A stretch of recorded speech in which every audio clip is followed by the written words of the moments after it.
गणेश जी, ये तो अपने प्रत्येक कार्य का आरंभ आपके नाम के स्मरण के साथ कर रहा है और असुर गुरु का सम्मान करना भी नहीं भूला ये।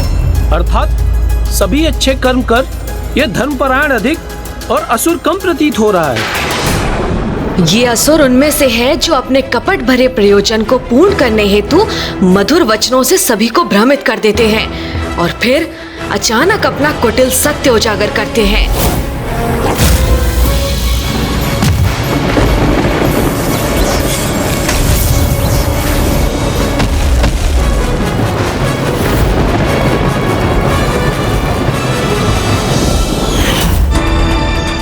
भंडासुर तो निरंतर अपने सामर्थ्य में वृद्धि कर असुरों के अधिपति का स्थान ग्रहण करने जा रहा है। हे असुर गुरु शुक्राचार्य जी, मेरे राज्याभिषेक हेतु यहाँ पधारने की कृपा कीजिए। हे असुर गुरु शुक्राचार्य जी, मेरे राज्याभिषेक हेतु यहाँ पधारने की कृपा कीजिए।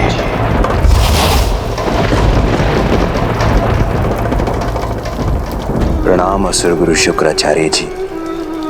मेरा आपसे विनम्र निवेदन है कि आप स्वयं अपने हाथों से मेरा राज तिलक कीजिए। गुरु का सम्मान कर तुमने मुझे प्रसन्न कर दिया भंडासुर, परंतु स्मरण रहे जिस दिवस भी मेरे प्रति तुम्हारा सम्मान क्षीण हुआ, उस दिवस तुम मेरे आशीष से भी वंचित हो जाओगे। ऐसा कोई दिवस कभी नहीं आएगा गुरुवर।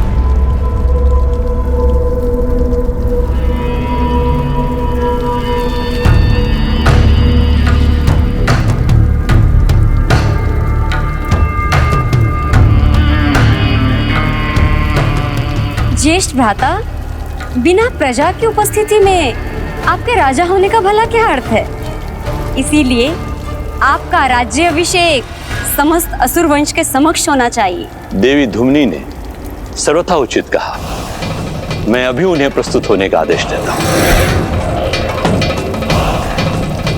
असुरवंश, असुरवंश, असुरवंश। प्रणाम गुरुदेव। दैत्यवंश। प्रणाम गुरुदेव। दानववंश। प्रणाम गुरुदेव। राक्षसवंश। प्रणाम गुरुदेव।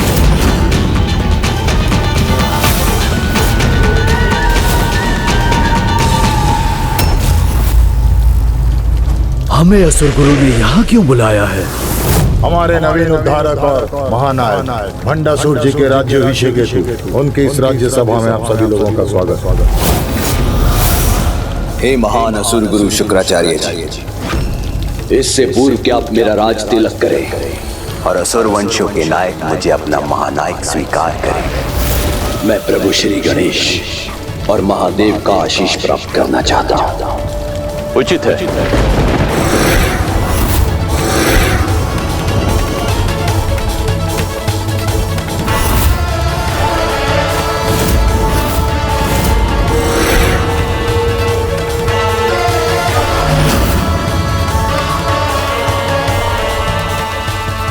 ये हमारे महानायक होने के योग्य नहीं। भक्ति नहीं, शक्ति हमारा सामर्थ्य है। और शक्ति का परिचय कहाँ दिया इसने अभी तक? हम इसे असुर राज के रूप में स्वीकार नहीं कर सकते। हे प्राणदाता, विघ्नहर्ता श्री गणेश जी, अपने इस भक्त, अपने इस मित्र पर ऐसे ही कृपा दृष्टि बनाई रखिएगा।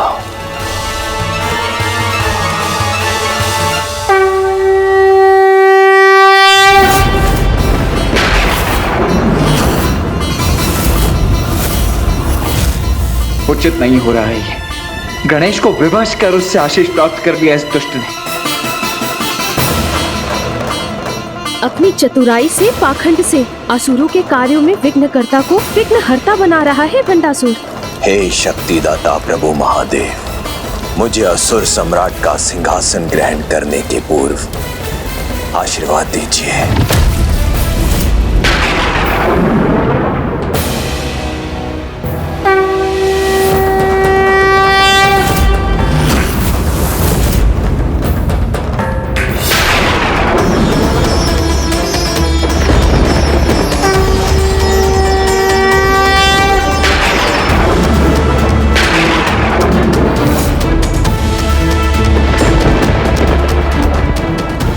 देव, दानव या साधारण मनुष्य ही क्यों न, जो भी प्रभु को प्रणाम करेगा, प्रभु उसे आशीष देने से कैसे अस्वीकार कर सकते हैं।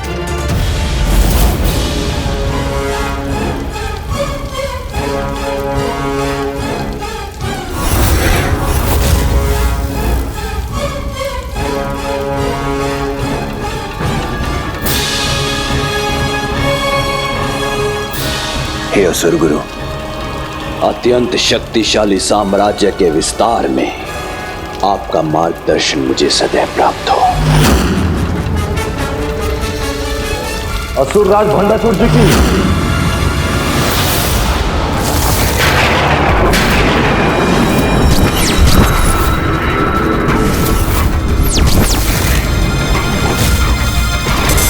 मैं क्रोध हूं। महानतम भंडासुर का ऐसा अपमान उचित नहीं। इन्होंने जय जयकार नहीं की तुम्हारी। असुर गुरु होने के नाते मैंने भंडासुर का राज तिलक किया है।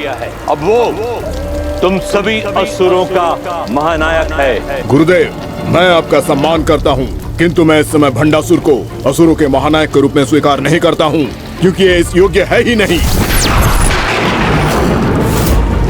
मुझे भी स्वीकार नहीं है महागुरु। मैं भी स्वीकार नहीं कर सकता। हाँ, मैं भी इसे स्वीकार नहीं कर सकता। मैं भी स्वीकार नहीं करूंगा।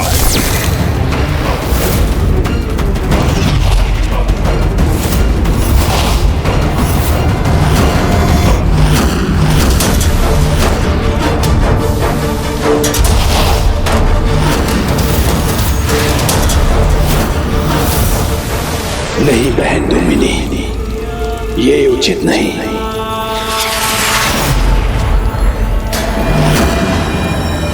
अतिथि है ये हमारे, और इनकी मूर्खता के लिए इन पर प्रहार करना शोभा नहीं देता।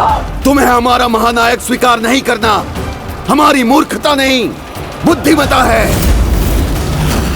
इससे पूर्व कि आप मुझे अपने महानायक के रूप में स्वीकार करें, महत्वपूर्ण तो ये है कि मैं आपको अपनी प्रजा के रूप में स्वीकार करता हूं अथवा नहीं, क्योंकि मेरी प्रजा वही बनेंगे जो मेरे आराध्य विघ्नहर्ता श्री गणेश जी के चरणों में पुष्प अर्पित करेंगे और मेरे प्रभु महादेव को श्रद्धा पूर्वक प्रणाम करेंगे। इनका सम्मान मेरा सम्मान होगा।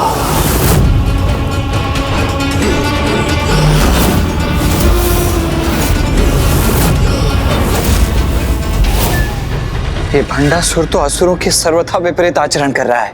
अर्थात जब इसका सत्य हमारे समक्ष आएगा तो वो अत्यंत भयंकर होगा। ये क्या हो गया आप सभी लोगों को?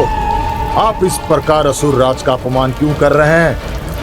उठाइए पुष्प और उनके आदेशानुसार उन्हें समर्पित कीजिए और स्मरण रहे, असुर राज आपके महानायक है। नायक? किंतु क्यों? पुनः एक महानायक की क्या आवश्यकता है हमें? और वो भी ऐसा जो देवताओं की भक्ति में लीन हो। प्रथम पूज्य देव गणेश जी जिसके आराध्य हो और जिसकी सभा में महादेव भी प्रतिष्ठित हो, उसे वो अपना महानायक क्यों माने?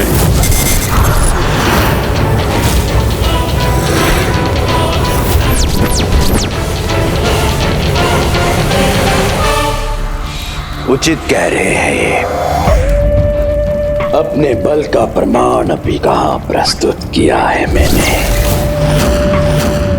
अपने अपार सामर्थ्य से मैं क्या करने में सक्षम हूं, सर्वप्रथम इसका उदाहरण प्रस्तुत करना ही होगा मुझे।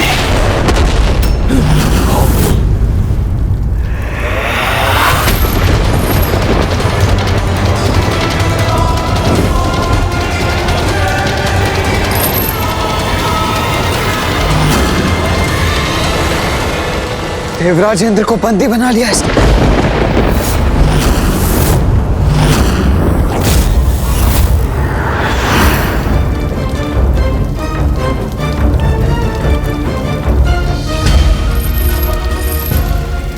देवराज इंद्र इस अवस्था में? और ये रहा देवराज का स्वर्ग जिसमें बंदी है उनके अन्य देवता।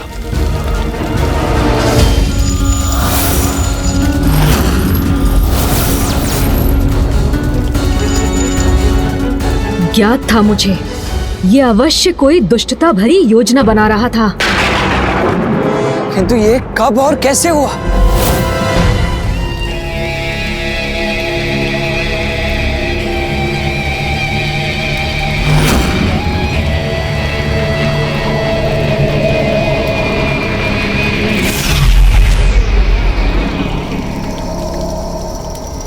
राज्याभिषेक के उपलक्ष्य पर ये उपहार स्वीकार कीजिए पिताश्री।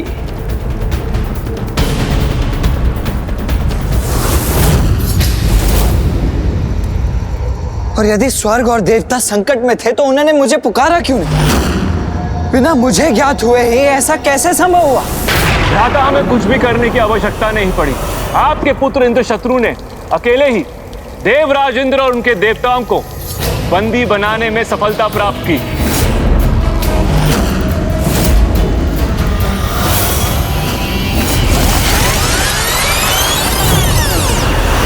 इस अंतराल में तुम वही कार्य करो जिससे मेरी प्रतिष्ठा और राजसभा की शोभा में वृद्धि हो।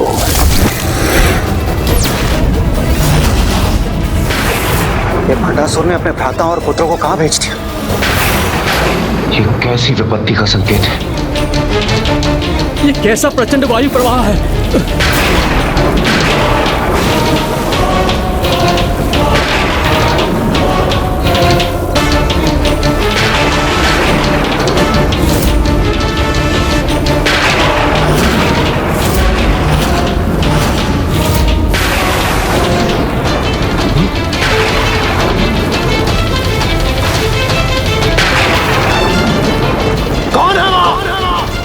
यदि इतना साहस है तो आओ मेरे समक्ष।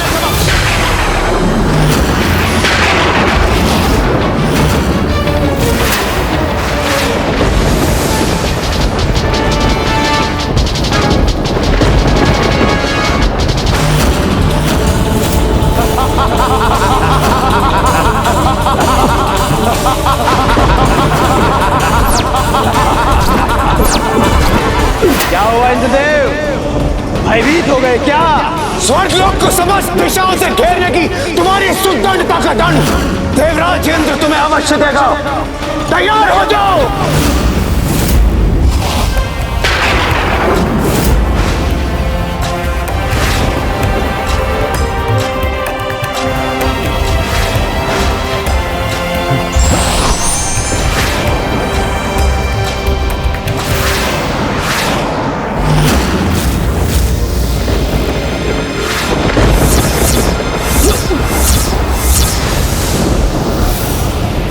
हम इस ऊर्जा चक्र के बाहर जाने में अक्षम क्यों हो रहे हैं? इन दुष्टों ने तो हमें अपनी ऊर्जा से बांध दिया है।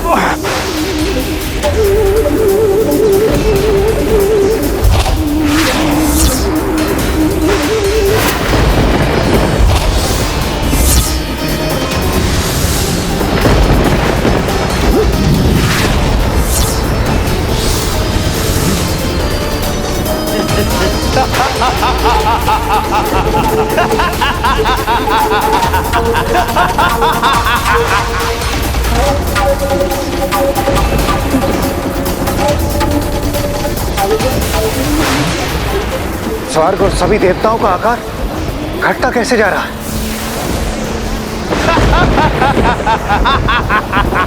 मैं तुम्हें देवताओं और स्वर्ग के साथ ऐसा कदापि नहीं करने दूंगा। नहीं देवराज इंद्र, मेरी मायावी शक्तियों के समक्ष तुम नहीं टिक सकते।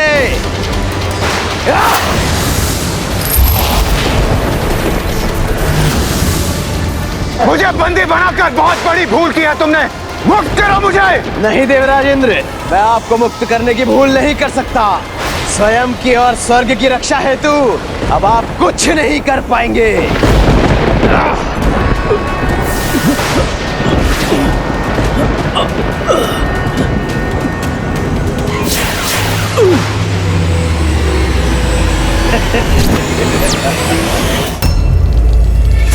पुत्रेंद्र शत्रु, तुमने अपने नाम को सार्थक कर दिया है।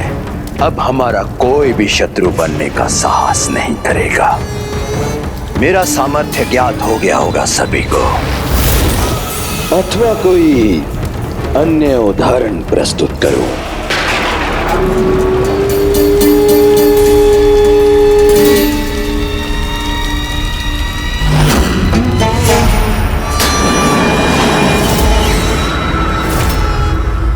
शक्तिशाली ही नहीं, महाकुटिल भी। एक ऐसा असुर जो मेरे प्रभु महादेव के वरदान से पूर्ण रूप से सुरक्षित है, जिसे अब स्वयं महादेव भी नहीं रोक सकते।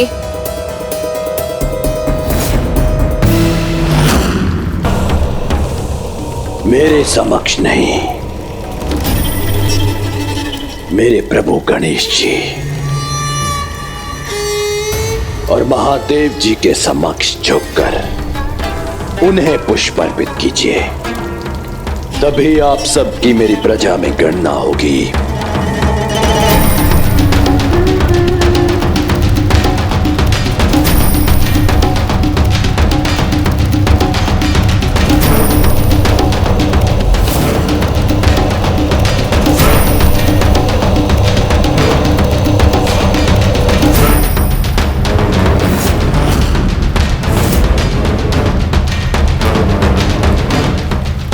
असुर महानायक भंडासुर के, असुर महानायक भंडासुर के, असुर महानायक भंडासुर के, असुर महानायक भंडासुर के, असुर महानायक भंडासुर के, असुर महानायक भंडासुर के, असुर महानायक भंडासुर के, असुर महानायक भंडासुर के, असुर महानायक भंडासुर के, असुर महानायक भंडासुर के।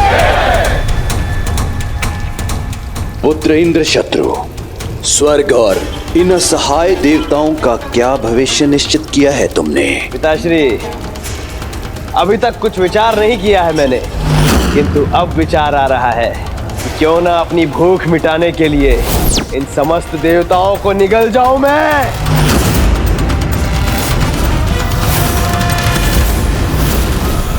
नहीं नहीं नहीं, तो आप ही बताइए इंद्रदेव कि क्या भाग्य निर्धारित करूं इनका। मेरा एक अनुरोध स्वीकार करो बंडासुर, स्वर्ग और अन्य सभी देवताओं को मुक्त कर दो, मुक्त कर दो उन्हें। कर दूंगा, अवश्य कर दूंगा, किंतु तब जब आप मेरी अधीनता स्वीकार करेंगे इंद्रदेव।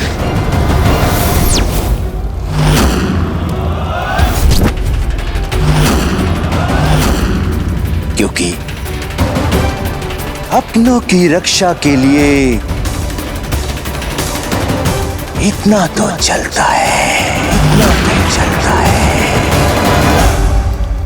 मुझे स्वीकार है, मुझे स्वीकार है, मुझे स्वीकार है।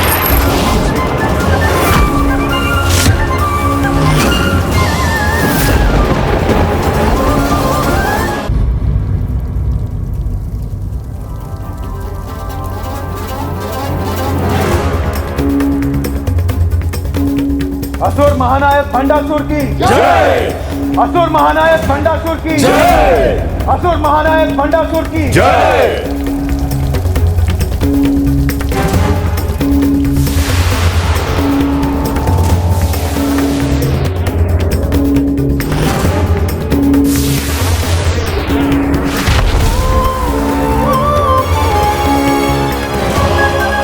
हम देवता इतने दुर्बल हो गए हैं आज कि हमें मुक्त कराने हेतु देवराज इंद्र भंडासुर की अधीनता को स्वीकार करने में विवश हो गए, और इस घेरे में अपने ही स्वर्गलोक में हम बंदी हो गए।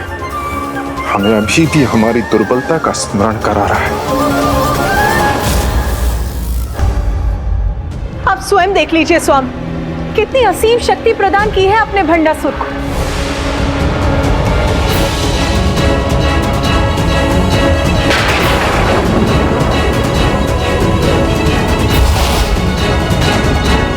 देवी पार्वती, नहीं ब्रह्मदेव, आज आप स्वामी के पक्ष में कुछ नहीं कहेंगे।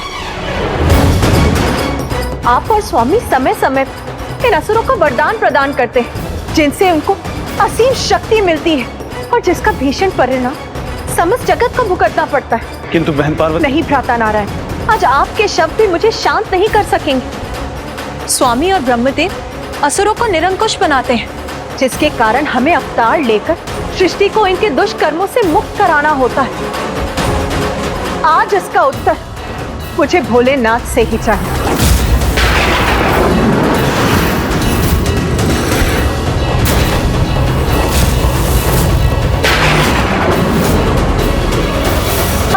देख लीजिए स्वामी, कितनी असीम शक्ति प्रदान की है अपने भंडासुर को। देवी पार्वती। नहीं ब्रह्मदेव, आज आप स्वामी के पक्ष में कुछ नहीं कहेंगे। आप और स्वामी समय समय इन असुरों को वरदान प्रदान करते हैं, जिसके कारण हमें अवतार लेकर सृष्टि को इनके दुष्कर्मों से मुक्त कराना होता है। आज इसका उत्तर मुझे भोलेनाथ से ही चाहिए। शांत हो जाइए प्रिय। मैंने, ब्रह्मदेव ने, स्वयं आपने भी हमारे ही द्वारा निर्धारित नियमों के अनुसार इस कर्म प्रधान सृष्टि में कभी कभी ऐसे भक्तों को भी उनके कर्म का फल प्रदान किया है, जिन्होंने भविष्य में हमारे ही वरदानों का दुरुपयोग करने का संकेत दिया है। यही भंडासुर के साथ हुआ। पूर्व काल में वही तपस्या करने का सुफल तो उसने प्राप्त कर लिया, किंतु अब उसके भावी कर्म ही उसका आगे का भविष्य निर्धारित करेंगे। क्षमा कीजिए ना, मैं इस सत्य से परिचित हूँ, किंतु भंडासुर की शक्ति में इस अनियंत्रित वृद्धि को देखकर मैं विचलित हो उठी हूँ। माँ, भंडासुर को लेकर यदि कोई दोषी है तो वो मैं ही हूँ, क्योंकि मैंने ही उसे आकार दिया, जीवन दिया। और अब तो मुझे इस बात की चिंता है कि वो अन्य ब्रह्मांडों में भी अपनी सत्ता स्थापित करने जा रहा है। अर्थात वैसा हो रहा है जैसा ज्ञान मूर्ति प्रभु हैग्रीव ने कहा था। ऐसा ही होना था, क्योंकि यही माता पराशक्ति की लीला है। प्रणाम ज्ञान मूर्ति प्रभु हैग्रीव। माता की लीला के अनुसार भंडासुर की शक्ति में वृद्धि होने से उसे कोई नहीं रोक सकता। माता पराशक्ति? किंतु ऐसा तभी होगा जब तक वो स्वयं कोई बड़ी भूल नहीं करता, क्योंकि जिस दिवस स्वयं उससे ऐसा कोई दोषपूर्ण आचरण हुआ तो उसके पतन का आरंभ हो जाएगा।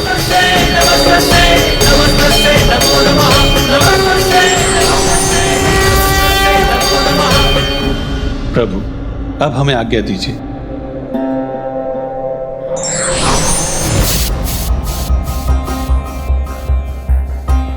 जिस दिवस स्वयं उससे ऐसा कोई दोषपूर्ण आचरण हुआ तो उसके पतन का आरंभ हो जाएगा। निश्चिंत रहो इंद्रदेव, जब तक आप मेरे अधीन हैं, आपका स्वर्ग सुरक्षित है। मेरे भ्राताओं और मेरे पुत्रों, केवल एक स्वर्ग और एक इंद्र से मेरे राजसभा की शोभा नहीं बढ़ेगी, इसलिए विश्राम का समय नहीं है। तुम्हें तो सभी स्वर्गों से उनके इंद्रों को मेरे अधीन करना है। और ये स्वर्ग ही क्यों, ये ब्रह्मांड, और ये ब्रह्मांड ही क्यों, अनेकों ब्रह्मांडों में मेरे साम्राज्य का विस्तार करना होगा। मेरे साम्राज्य का विस्तार करना होगा।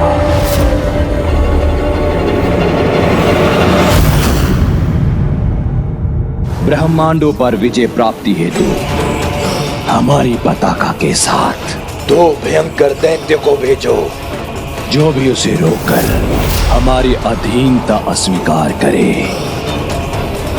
उसे धूल दूसरित कर दो।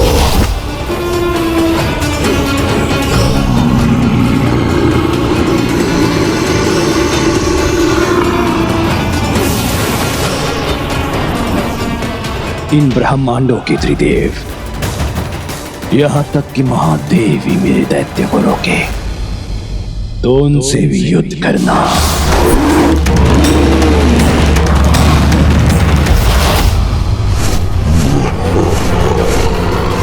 सभी ब्रह्मांडों के त्रिदेवों का सम्मान करते हैं हम, किंतु महानतम असुर महानायक भंडासुर के आदेशानुसार ये घोषणा करते हैं कि कोई हमारे इन दैत्यों को रोकने का दुस्साहस ना करे, अन्यथा हमसे युद्ध करना होगा। किंतु ज्ञात रहे, जिन्हें भी हमारी अधीनता स्वीकार है, वो अपने अपने ब्रह्मांडों के इंद्रदेव को असुर महानायक भंडासुर जी के समक्ष प्रस्तुत होने के लिए भेज दे।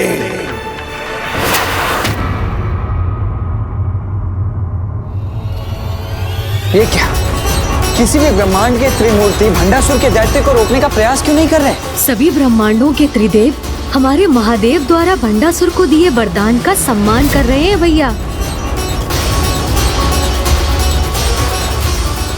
किसी भी ब्रह्मांड में किसी ने भी हमारे असुरों को रोकने का प्रयास नहीं किया।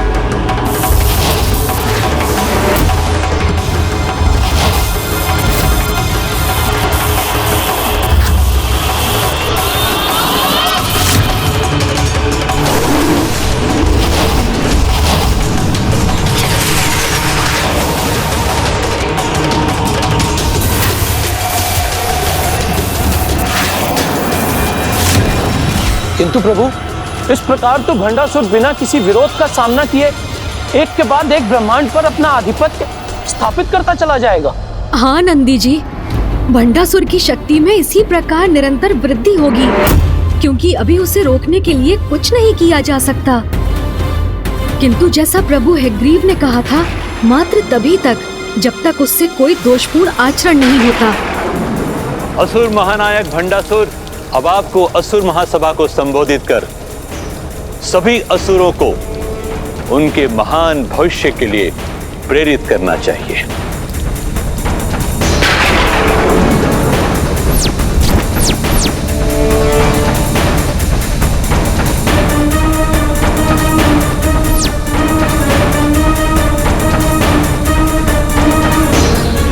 रुकिए, ये पालकी आप नहीं, हमारे विशेष अतिथिगण उठाएंगे।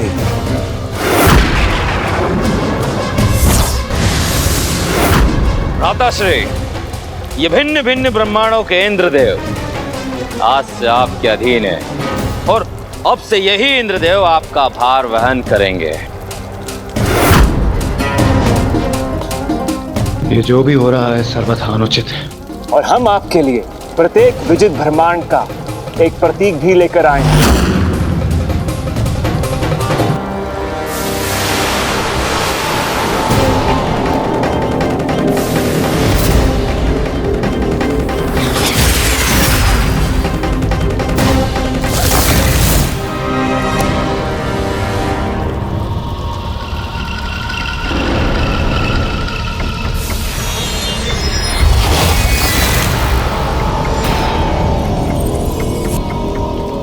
अपनी संपूर्ण प्रजा की महासभा को संबोधित करने के पूर्व ये उपहार प्राप्त करना अत्यंत शुभ है।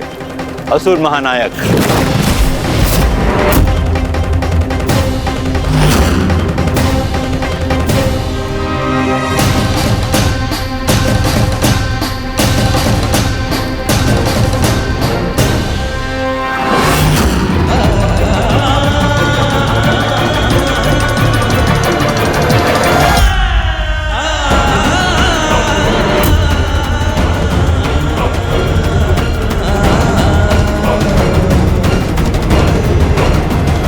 हमारे ब्रह्मांड के इंद्रदेव के साथ अन्य ब्रह्मांडों के देवराज भी ऐसे अपमानित हों, ये मैं सहन नहीं कर सकता।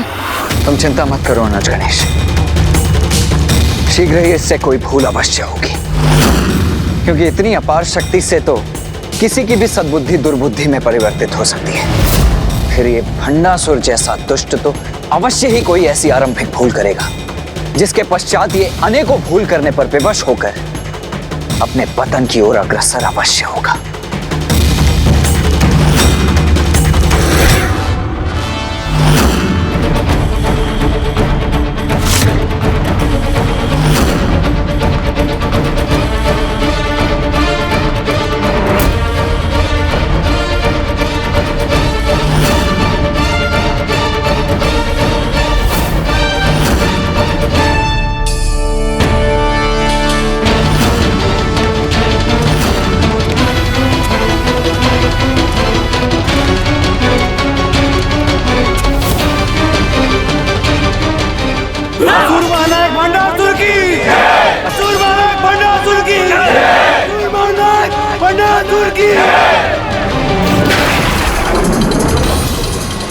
मेरे असुरों, दैत्यों, दानवों और राक्षसों, आपके इस नवीन महानायक की सत्ता के साथ हम असुरों की विजय के नवीन युग का आरंभ हो गया है। अब सर्वत्र फहराएगी हमारी विजय पताका। और गर्व की बात तो ये है कि असुरों का प्रभुत्व 10 ब्रह्मांडों में स्थापित हो चुका है।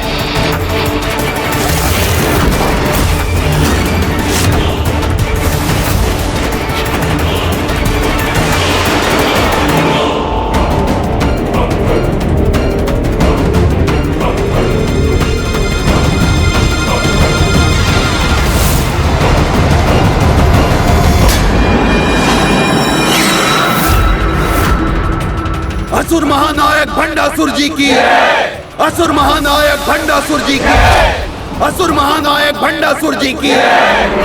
ये तो मात्र भी एक आरंभ है। अपने पुत्रों और अपने भ्राताओं के साथ सभी शेष ब्रह्मांडों पर विजय प्राप्त करूंगा मैं। इसलिए आप सभी तो बस धन, काम, क्रीड़ा और मदिरा का आनंद लीजिए, क्योंकि मेरे राज्य में किसी पर कोई बंधन नहीं। पूजा पाठ व्यर्थ है, त्यागिए इसे। धर्म एक बेड़ी है, छिन्न भिन्न कर दीजिए इसे और आनंद में मग्न हो जाइए।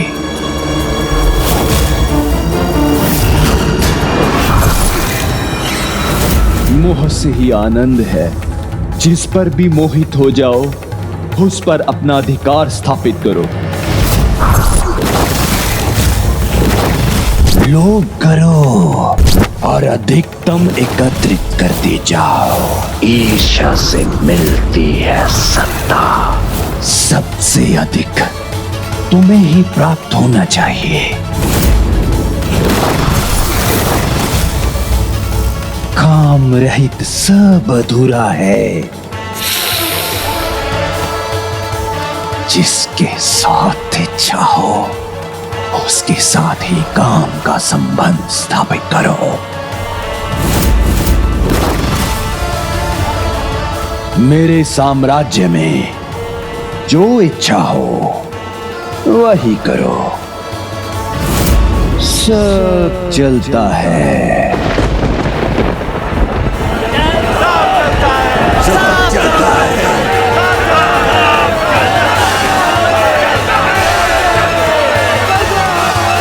यहाँ मेरा कार्य संपन्न हुआ।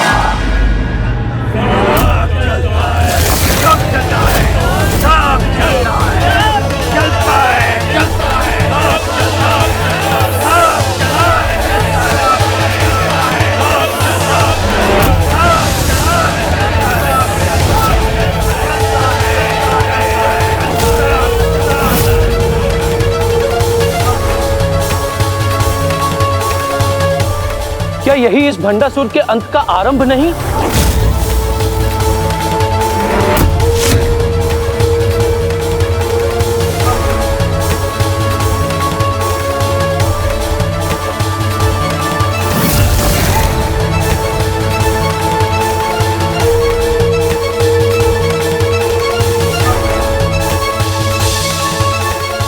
प्रणाम विघ्नहर्ता श्री गणेश जी।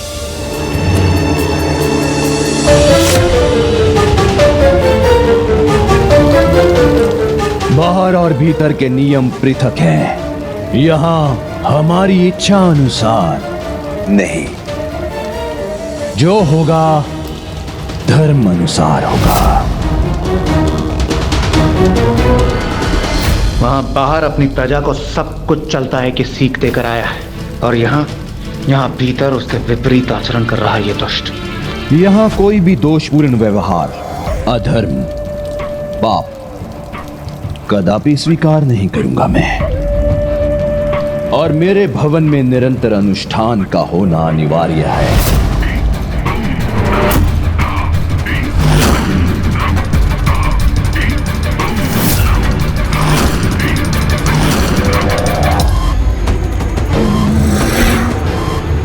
अचंभित हो गए क्या?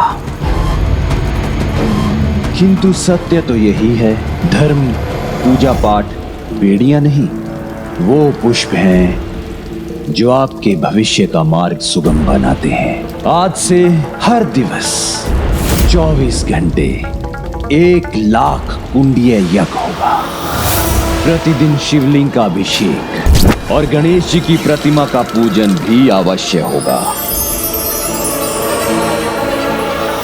और पूजा पाठ ही पर्याप्त नहीं, उनका उचित फल तो तभी प्राप्त होगा यदि उनके साथ सभी 16 संस्कारों का भी पालन होगा।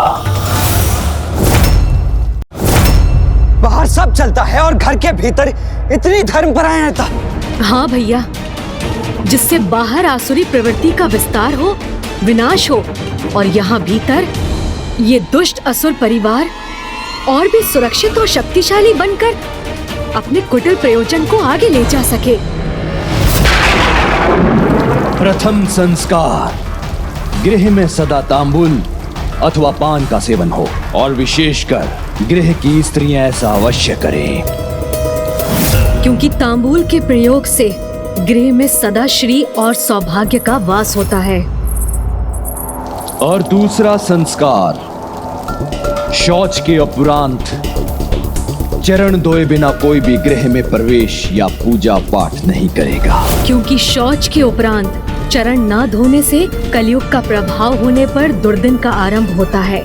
तीसरा संस्कार, गीले चरण लेकर कभी निंद्रा हेतु शैया पर नहीं जाना, क्योंकि इससे कुविचारों को प्रोत्साहन और दरिद्रता को आमंत्रण प्राप्त होता है। और चौथा संस्कार, निर्जन स्थान पर कभी अकेले निंद्रा नहीं करना। इस संस्कार के पालन से शत्रुघात का भय क्षीण होता है। और पांचवा संस्कार, गृह में सेवक, प्रहरी अथवा छात्र को आवश्यकता से अधिक निंद्रा लेने की छूट नहीं होगी, क्योंकि प्रहरी और सेवक निद्रा में रत रहेंगे तो गृह की सुरक्षा क्षीण होगी, कार्य पूर्ण नहीं होंगे। और छात्र अधिक समय निद्रा का सेवन करेंगे तो विद्या अर्जित नहीं कर सकेंगे। और छठा संस्कार, पूर्ण रूप से अंधकारमय कक्ष में कभी निंद्रा नहीं करना, क्योंकि ऐसा करने से अंधकारी शक्तियां का प्रभाव नहीं होता। और सातवां संस्कार, कभी भी शमशान भूमि में निंद्रा नहीं करना, क्योंकि शमशान में निद्रा करने से व्यक्ति स्वयं को नकारात्मक ऊर्जाओं से प्रभावित होने का अवसर प्रदान करता है। आठवां संस्कार, अपनी शैया पर कभी भोजन नहीं करना, क्योंकि ऐसा करने से अस्वस्थता एवं मृत्यु का योग बनता है। नौवां संस्कार, कभी निर्वस्त्र निंद्रा नहीं करना, क्योंकि निर्वस्त्र निद्रा करना महादेव का अपमान है। 10वां संस्कार, भोजन के उपरांत अपना मुख स्वच्छ करना आवश्यक है। ऐसा करने से अस्वस्थता उत्पन्न करने वाले कीटाणु और जीवाणु शरीर में प्रवेश नहीं कर पाते। और 11वां संस्कार, उत्तर दिशा में शीश कर कभी निंद्रा नहीं करना, क्योंकि ऐसा करने से चरण दक्षिण दिशा में हो जाते हैं, जो दक्षिण में वास करने वाले हमारे पूर्वजों एवं काल भैरव जी का अपमान है, जिनके कोप का परिणाम मृत्यु नहीं हुआ तो मानसिक संतुलन खोना तो अवश्य होता है। और 12वां संस्कार, अपना शीश कभी भी पश्चिम दिशा में रखकर निंद्रा नहीं करना, क्योंकि पश्चिम दिशा में शीश रखकर निद्रा करने से चिंताओं में वृद्धि होती है। और 13वां संस्कार, छात्र पूर्व दिशा में ही शीश रखकर निंद्रा करें, क्योंकि पूर्व में शीश रखकर निद्रा करने वालों को ज्ञान और विद्या सहज प्राप्त हो जाते हैं। और 14वां संस्कार, छात्रों के अतिरिक्त अन्य सभी दक्षिण में ही शीश रखकर निंद्रा करें, क्योंकि दक्षिण में शीश कर निद्रा करने वालों को धन, विद्या, यश, स्वास्थ्य, दीर्घायु सभी प्राप्त हो जाते हैं। 15वां संस्कार, निद्रा करते समय कम से कम 1 प्रहर सर्वप्रथम दाहिनी ओर मुख कर निद्रा अवश्य करें, क्योंकि ऐसा करने से गहरी निद्रा का सुख प्राप्त होता है और गहरी निद्रा प्राप्त करने वाला सदा सुखी रहता है। और अब 16वां संस्कार, सभी को ही ब्रह्म मुहूर्त में ही जागृत होना होगा, क्योंकि ब्रह्म मुहूर्त में प्राण वायु का प्रवाह होता है। इसीलिए ब्रह्म मुहूर्त में जागृत होने से व्यक्ति निरोगी और दीर्घायु बनता है। ये सभी 16 संस्कार, यज्ञ और वेद पाठ हमें प्रतिदिन पूर्ण करने होंगे।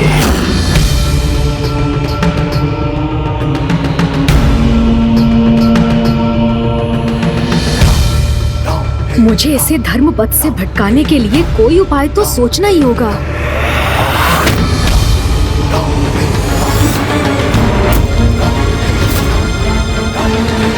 ये आसुरी प्रवृत्ति और साम्राज्य का विस्तार मुझे कदापि स्वीकार नहीं। मैं भंडासुर को एक के बाद एक अनेकों ब्रह्मांडों पर विजय कदापि प्राप्त नहीं करने दूंगा। मैं भंडासुर को एक के बाद एक अनेकों ब्रह्मांडों पर विजय कदापि प्राप्त नहीं करने दूंगा।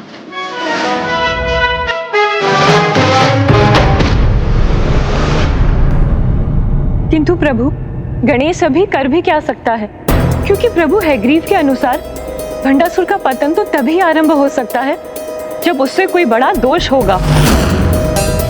किंतु ये भंडासुर तो कोई दुष्टपूर्ण व्यवहार करने के स्थान पर निरंतर 1,08,000 यज्ञों का आयोजित कर उनकी पुण्य शक्ति से स्वयं को सुरक्षित कर रहा है। ऐसी विकट परिस्थिति में पुत्र गणेश सफलता प्राप्त करने हेतु किस युक्ति का प्रयोग करेगा? मुझे पुनः एक बार विघ्नहर्ता से विघ्नकर्ता बनना होगा, जिससे भंडासुर अपनी रक्षा हेतु जिन धार्मिक विधियों का पालन कर रहा है उनका पालन करने में उससे कोई भूल हो।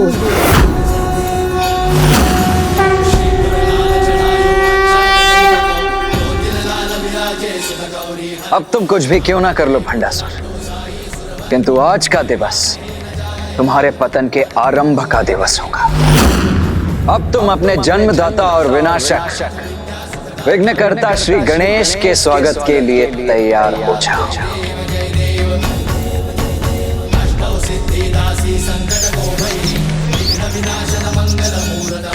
अब हम भंडासुर के निकट पहुंच गए हैं।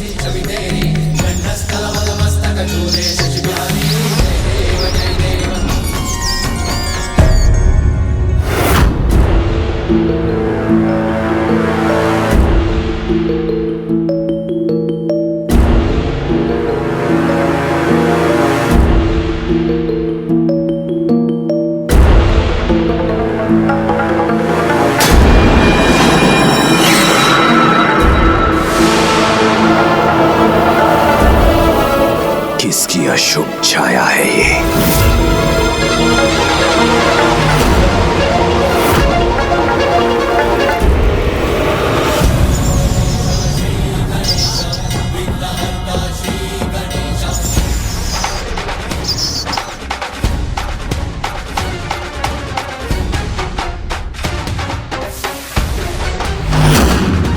स्वयं मेरे आराध्य, मेरे जन्मदाता गणेश जी मेरे अमरपुर में पधार रहे हैं।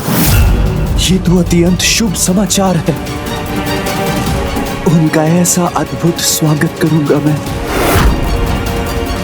उनके आशीर्वाद से अमरपुर सदैव के लिए अमर हो जाए।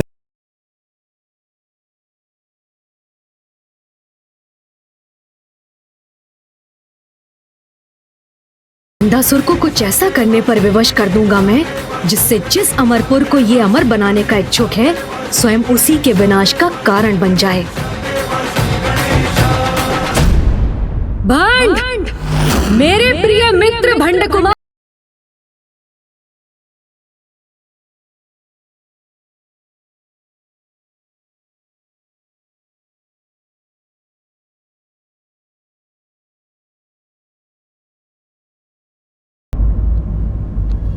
मेरे अमरपुर में पधार कर हमें साक्षात दर्शन देने हेतु आपका कोटि कोटि धन्यवाद। अब स्वागत हेतु अपने चरण धोने की अनुमति देकर हमारे सौभाग्य में और वृद्धि का अवसर प्रदान कीजिए। तुम्हारी प्रथम भूल तो यही होगी भंडासुर। मैं तुम्हें अपने चरण नहीं धोने दूंगा, जिससे तुमसे अतिथि सत्कार के नियम का उल्लंघन होगा। सब चलता है, यही विचार है ना तुम्हारे जीवन का आधार? यही कहते हो ना सदा? तो अब देखना किस प्रकार तुम्हारे इसी विचार का प्रयोग कर मैं तुम्हारे जीवन का ही सर्वनाश आरंभ करूंगा और तुम्हें पाप का भागी बनाऊंगा। मैं तो यहाँ मात्र तुमसे भेंट करने आया हूँ मेरे प्रिय मित्र भंड कुमार, और मित्रों के मध्य इस औपचारिकता की भला क्या आवश्यकता? ये तो चलता है ना? चलता तो है प्रभु, किंतु ये कैसे चल सकता है? अतिथि भगवान का रूप होते हैं और यहाँ तो स्वयं भगवान मेरे अतिथि के रूप में आए हैं, जो प्रथम बार मेरे अमरपुर आए हैं। तो आपके चरण धोकर आपका स्वागत करना तो अनिवार्य है। इस अत्यंत महत्वपूर्ण संस्कार का पालन तो मैं अवश्य करूंगा। नहीं मित्र भंडासुर, सम्मान का भाव तो हृदय में होना चाहिए, और वो तो मुझे स्पष्ट दिखाई दे रहा है। फिर तुमने मेरे चरण धोए अथवा नहीं, इसकी चिंता त्याग दो, क्योंकि तुम ही तो कहते हो सब चलता है। इतने अचंभित और स्तब्ध मत हो मित्र, ये तुम्ही से तो सीखा है मैंने। चलो अब मुझे अपने भवन में प्रवेश कर यहाँ की भव्यता के दर्शन तो करने दो। तो इस प्रकार अपने भवन में विघ्न का स्वागत करेगा भंडासुर।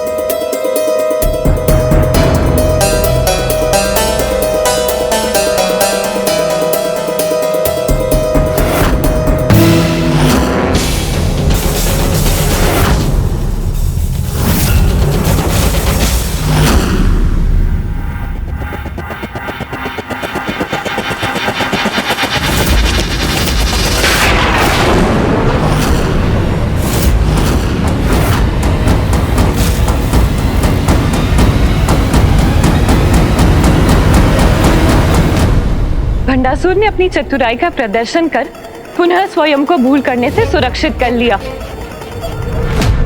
आपके लिए महत्वपूर्ण नहीं होगा प्रभु, किंतु मेरे लिए तो है। आपका सम्मान जो मेरे हृदय में है, इसका प्रदर्शन बाहर भी तो होना चाहिए प्रभु।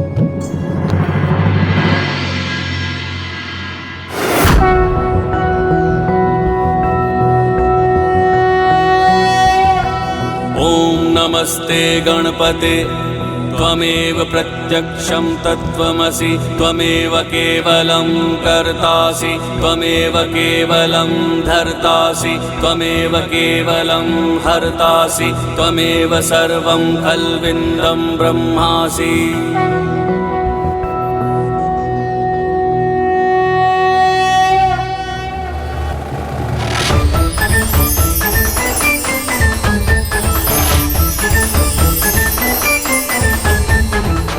आइए प्रभु, हमारे अमरपुर में आपका स्वागत है। आइए प्रभु। मेरी प्रथम युक्ति तो विफल हो गई। भंडासुर को मेरे चरण धोने का पुण्य प्राप्त हो गया। मुझे उसे भटकाने का और प्रयास करना होगा।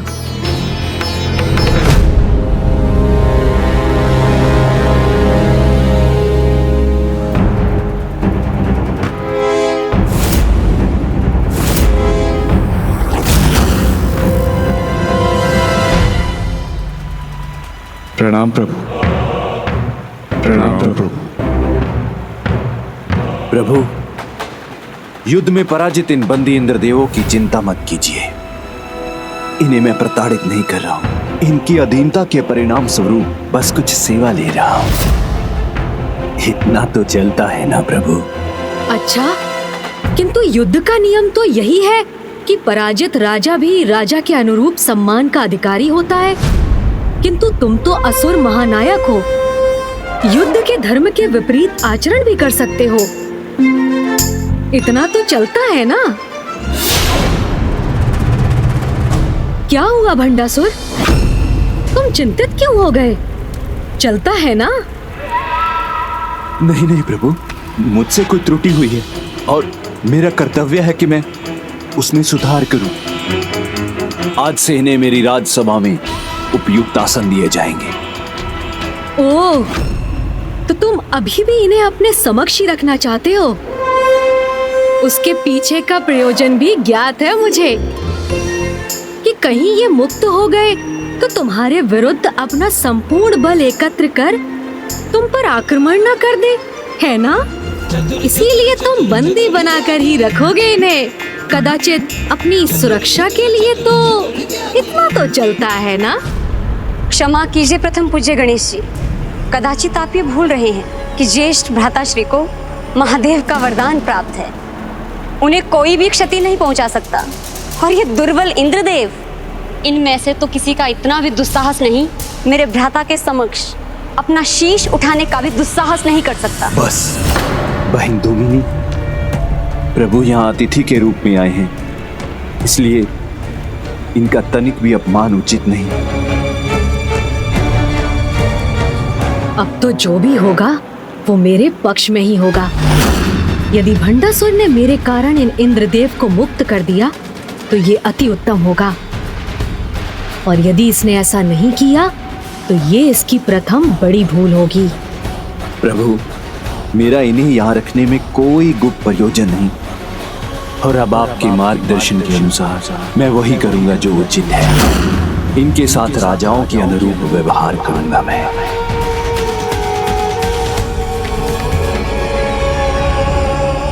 प्रभु की कृपा से मैं आप सभी को सार्वजनिक क्षमादान देता हूं। जाओ, मेरे प्रतिनिधि बनकर अपने अपने ब्रह्मांड लौट जाओ और वहां जाकर मेरे विचारों का प्रचार करो।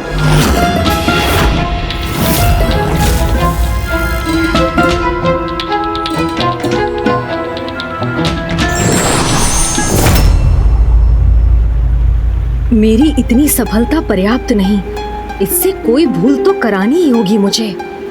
अब मैं समझ गया कि आप क्यों पधारे हैं यहाँ। आप यही ज्ञात करना चाहते हैं ना कि वो भंडासुर जिसकी आपने रचना की अब अमरपुर के सिंहासन पर स्थित होकर राजकाज का दायित्व कैसे निभा रहा है।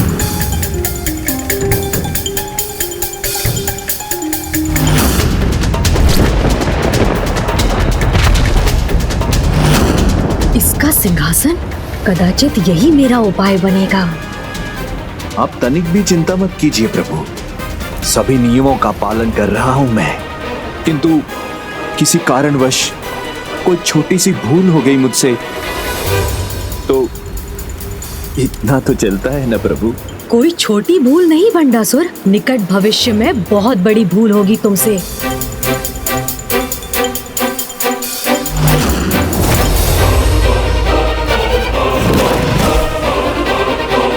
स्वामी, अब गणेश करने क्या जा रहा है? पुत्र गणेश भंडासुर के सिंहासन की ओर बढ़ रहा है। कोई भी असुर किसी और का अपने सिंहासन पर स्थित होना कदापि स्वीकार नहीं करेगा। असुरराज, ये प्रभु गणेश जी क्या करने जा रहे हैं?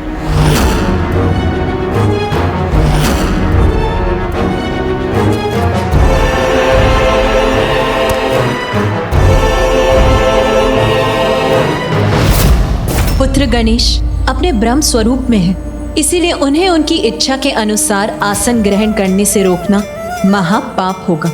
भंडासुर ने यदि ऐसा किया तो वो अपने समस्त यज्ञों का पुण्य खो बैठेगा और इस पाप के दोष से मुक्त होना उसके लिए असंभव होगा। सबको लग रहा है कि भंडा गणेश को रोक देगा, किंतु यदि उसका विपरीत हुआ और गणेश उस सिंहासन पर बैठ गया तो भंडा का पुण्य और बढ़ जाएगा और अमरपुर वास्तव में अमर बन जाएगा। मुझे देवताओं पर तनिक भी विश्वास नहीं है भ्राता। उन्हें छल से जो भी प्राप्त होता है उस पे अपना आधिपत्य कभी नहीं छोड़ते। इन्हें सिंहासन तक जाने से रोकिए, रोकिए इन्हें, रोकिए इन्हें।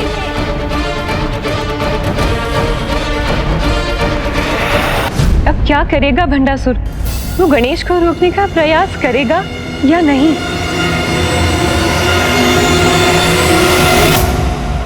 मैंने तुम्हारे समक्ष धर्म संकट की स्थिति उत्पन्न कर दी है। मैं सिंहासन ग्रहण करूं तो भी समस्या होगी और ना करूं तो भी। अब क्या करोगे भंडासुर?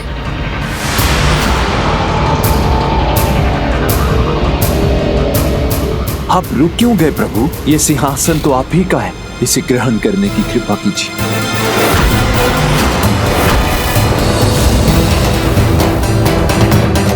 प्रभु, मैं आपको इस सिंहासन पर विराजने से रोकने की भूल कदापि नहीं करूंगा।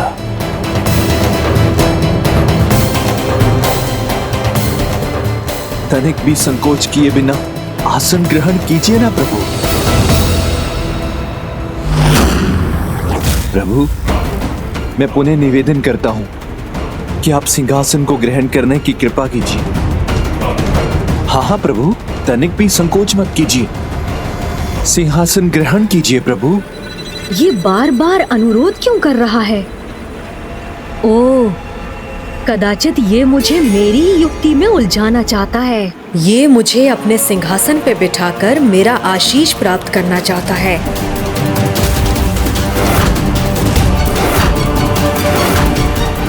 क्या हुआ प्रभु? जिस सिंहासन का अधिकारी राजा वहाँ उपस्थित हो, उसके समक्ष उसके आसन पर स्थित होना उस राजा का अपमान है ना? नहीं नहीं प्रभु, आप मेरे भगवान हैं और मैं तो मात्र एक तुच्छ भक्त हूँ आपका। आपके लिए मैं राजा कहाँ? सिंहासन ग्रहण कीजिए प्रभु। अवश्य ग्रहण करूंगा ये आसन, किंतु मेरी इच्छा है कि सर्वप्रथम तुम वहाँ स्थित हो, जिससे मैं देख सकूं कि तुम किस प्रकार यहाँ का सिंहासन सुशोभित करते हो। तुम्हारा अतिथि हूँ मैं, इसीलिए मेरी इच्छा का पालन तो तुम्हारा धर्म है। यदि अतिथि को समान आसन प्रदान किए बिना मैंने अपने सिंहासन पर स्थान ग्रहण कर लिया तो भी अतिथि सत्कार का उल्लंघन होगा, और यदि गणेश जी की इच्छा को टालकर मैंने सिंहासन ग्रहण नहीं किया तो भी उसी पाप का भागी बनूंगा मैं। अर्थात जो भी करूंगा उसका एक ही परिणाम होगा। ये कैसे उलझा दिया आपने मुझे गणेश जी? अंततः मेरी युक्ति में उलझ ही गए तुम भंडासुर। आपको समझने में भूल हुई मुझसे। मुझे मेरे धर्म से भटकाने आए हैं आप, किंतु मैं भी वो भंडासुर हूँ जिसे आप ही ने रचा है। आपको इस कार्य में सफल नहीं होने दूंगा मैं। तो कदाचित अमरपुर में अतिथि की इच्छा का कोई मूल्य नहीं? मूल्य है। अमरपुर में तो अतिथि की इच्छा ही सर्वोच्च है। मैं सिंहासन अवश्य ग्रहण करूंगा, किंतु तभी जब आप इसकी अनुमति प्रदान करेंगे। जितना दिखाई देता है उससे कहीं अधिक चतुर है ये भंडासुर।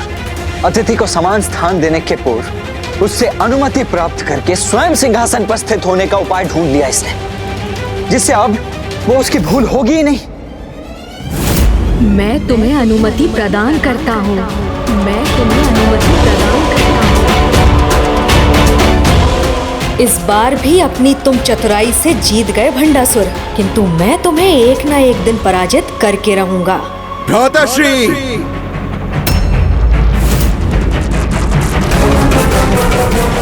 मेरे प्रिय भ्राताश्री असुर महानायक भंडासुर, हम आपके लिए अन्य 10 इंद्र और 10 ब्रह्मांड के प्रतीक ले आए हैं।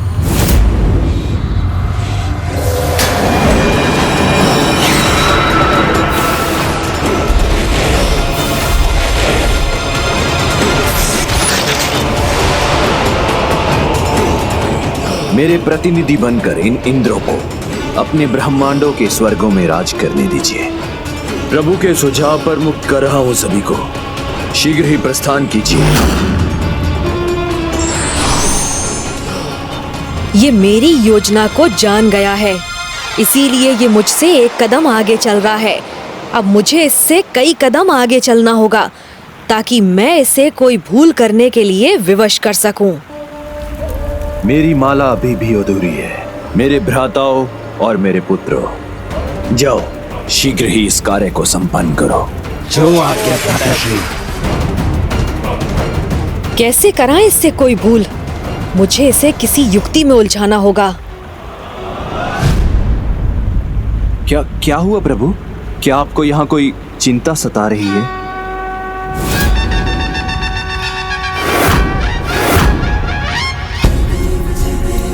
मिल गई युक्ति।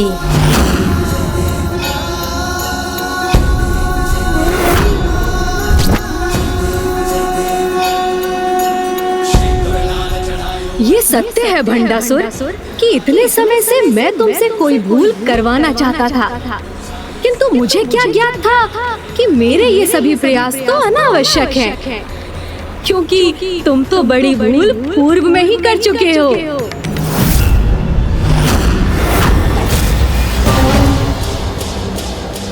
ये क्या कह रहे हैं प्रभु? आपकी प्रतिमा की स्थापना में मुझसे कोई त्रुटि रह गई क्या?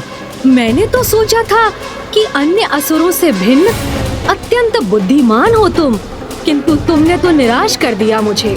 इतनी बड़ी भूल कैसे कर गए तुम? कौन सी भूल प्रभु? ये भूल तो तुम्हें स्वयं ही ज्ञात करनी होगी, किंतु उसका एक संकेत अवश्य दूंगा तुम्हें। तुम्हारे आराध्य की प्रतिमा का मुख यहाँ के प्रवेश द्वार की दिशा में होना चाहिए, अथवा उनका पृष्ठ। तुमसे इतनी सामान्य भूल की आशा नहीं की थी मैंने, किंतु ऐसा कर तुमने यहाँ मेरा कार्य संपन्न कर दिया, इसीलिए अब मैं प्रस्थान करता हूँ। वास्तव में भूल हुई है मुझसे, अथवा प्रभु मात्र मेरी परीक्षा ले रहे हैं? कहीं ये मुझे उलझाने का प्रयास तो नहीं?